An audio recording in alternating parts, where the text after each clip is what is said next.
Jumpa lagi dengan Radar Kediri TV. Kali ini Radar Kediri TV berkunjung ke kediaman dari Kiai Haji Abdul Hamid Abdul Qadir di Pondok Pesantren Maunah Sari, Bandar Kidul, Kota Kediri. Pondok ini merupakan pondok bagi penghafal Quran, tahfidz Quran untuk santri putra maupun santri putri. Kita akan ngobrol.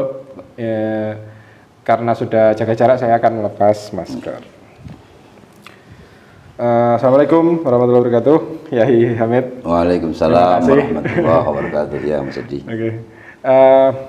Ini pondok untuk penghafal Quran, berarti untuk para mereka yang ingin belajar Al-Quran, menghafal itu biasanya datang ke sini dan belajar sehingga nantinya bisa menjadi hafiz gitu ya, Yai.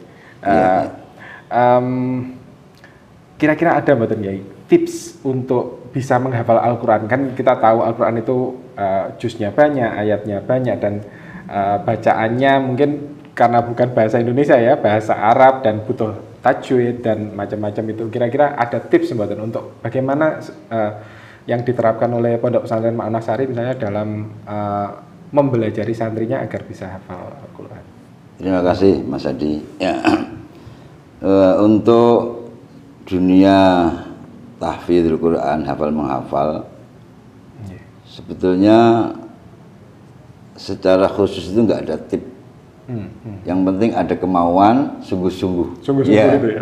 Karena di Al-Quran sendiri Allah sudah mengingatkan, walaqad yassarnal Qur'ana lidzikri fahal min muddakir, dalam Al-Qamar itu. Sungguh telah kami mudahkan Al-Quran untuk menjadi pengingat, ya, untuk menjadi nasihat dan bahkan untuk dihafal. Ya. Jadi untuk hafalan Quran itu memang satu sisi kadang-kadang ada faktor X-nya. Enggak jaminan orang cerdas kemudian lancar enggak. Tapi harus ada kesungguh-sungguhan. Kesungguhan itu. Iya, kesungguh-sungguhan. Dan kita juga mendapati realitas anak-anak kecil masih usia sekian nyatanya diberi kemudahan oleh Allah. Dan orang IQ-nya tinggi ngapalkan Yasin aja keliru. Betul. Jadi bukan jaminan, tapi yang penting Al-Quran sendiri sudah menjamin Al-Quran ini dimudahkan bagi orang yang ingin menghafal. Ya tidak harus semua, kalau semua ya alhamdulillah. Sahabat sendiri ada yang hafal full, ada yang 10, ada yang penting ada kemauan. Dan memang disayogyakan setiap mukmin itu punya bekal walaupun satu surat, dua surat hafalan ya, walaupun pendek-pendek. Jadi kiat yang khusus nggak ada, jadi hanya kesungguhan. Jadi semakin sering diulang gitu ya. Ya. Apalagi kaitannya dengan hafalan. Kan baginda Rasul sendiri Muhammad SAW itu juga dalam proses menerima wahyu itu juga berliku-liku. Artinya sering ya, bahkan pernah diingatkan karena ketika Nabi Muhammad lama nggak turun wahyu supaya minta cepet-cepet diingatkan, wala ta'jal bil Quran, jangan kesusu Muhammad kamu kalau belum waktunya, ayo sedikit-sedikit ya. Sedikit-sedikit. Walaupun akhirnya melalui tahap 22 atau 3 tahun, tapi akhirnya selesai, khatam semua, dan itu setiap Ramadan diulang terus sama Rasul supaya nggak hilang. Lupa lah, nggak hilang.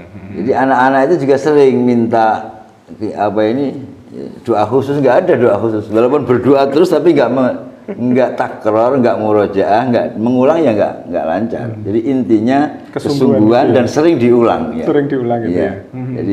Jadi saya kira nggak ada doa khusus. Ya doa setiap salat kita minta secara umum dimudahkan ya Allah dalam menghafal ini. Tapi kalau tanpa mengulang, tanpa deres, tanpa mudah, saya nggak mungkin hafal. Jadi, kalau dalam pengajaran mungkin lebih lebih cepat anak-anak di usia dini mungkin yang usia di sini 12 tahun mungkin yang paling dini itu, atau yang lebih dewasa gitu untuk menghafal, atau sama saja sebenarnya.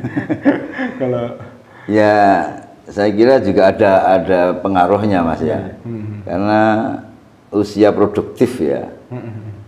Kalau memang kita tidak menolak ketika baginda menerima wahyu usia 40, tapi karena beliau orang Arab ya. Iya, jadi lain ya. Jadi untuk idealnya ya untuk orang selain Arab ya, kita ini orang Ajam namanya. Karena Quran itu bahasa Arab, banyak huruf-huruf yang kadang-kadang sulit dilafal kalau nggak dilatih. Jadi sebaiknya yang mulai kecil ya, itu untuk belajar awal ya, tingkat dasar. Kemudian untuk menghafalkan idealnya saya kira ya setelah tamat SD lah. Kalau terlalu kecil belum tahu najis, belum tahu yang dasar-dasar itu juga kasihan. Sulit untuk paling tidak SD. Kemudian kalau batasnya nggak ada ya, sekira asal di bawah 40 itu masih ya nggak ada. Cuman lebih mudah, lebih gampang karena apa? Karena pikirannya masih fresh, nggak mikir macam-macam. Mungkin kalau sudah usia 25 tahun ke atas, mikir mau cari pasangan, mikir pekerjaan, gitu ya, sehingga concernnya terpecah ya. Kalau pelajar, usia-usia pelajar ya, itu masih produktif ya.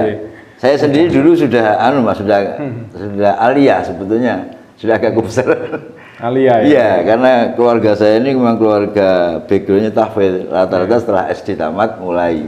Ya, saya itu waktu itu kepinginnya kok masuk semua ngapalkan, saya kepingin kuliah, tapi akhirnya kembalinya ke situ lagi. Jadi kembali ke yang ditanyakan Mas Adi, kalau doa khusus secara khusus nggak ada. Ya. Kesungguhan itu yang penting. Ya, yang penting sungguh-sungguh ada niat untuk menghafalkan, kemudian sering diulang ya. Gitu ya. Ya, saya kira itu, dan itu nanti mukjizatnya Quran itu memang gitu. Sehingga Quran ini merupakan salah satu kitab suci yang bisa dihafal secara total ya, total oleh siapapun yang mau. Bahkan di Indonesia sendiri saya kira sampai sekarang ini saking banyaknya belum ada sensus berapa jumlahnya. Karena banyak sekali ya. Padahal bukan bahasa induknya, tapi karena mukjizatnya itu. Coba kita menghafal kolom Quran, kolom surat kabar satu kolom aja sulit. Sulit. Karena nggak ada unsur faktor X. Padahal itu bahasa Indonesia. Bahasa Indonesia. Makanya Al-Quran siapapun yang ingin menghafalkan asal sungguh-sungguh dengan apa usaha niat, insya Allah akan dipermudah oleh Allah SWT. Saya kira itu. Ada yang bilang kalau menghafal Quran itu seperti menghafalkan lagu, itu benar nggak ya itu? Artinya ada irama, ada nada, ada ketukan begitu. Ya, itu kan untuk menyesuaikan panjang pendeknya supaya mempermudah saja. Kalau masalah lagu itu kan selera ya. Yang penting aturan tajwidnya, panjang pendeknya tidak melanggar. Saya kira bisa. Kalau semua harus bagus seperti Muhammad ya nggak bisa. Karena bakatnya sendiri-sendiri. Yang penting dibaca sesuai aturan tajwid, tentang lagunya monggo sebisanya saja. Yang penting diusahakan yang sebaik mungkin. Kalau rata-rata Yai, dari pertama kali belajar sampai kemudian bisa hafal begitu berapa tahun ya? Rata-rata? Ya secara umum sekitar 4 tahun lah, 3-4 tahun ya. 3-4 tahun itu ya.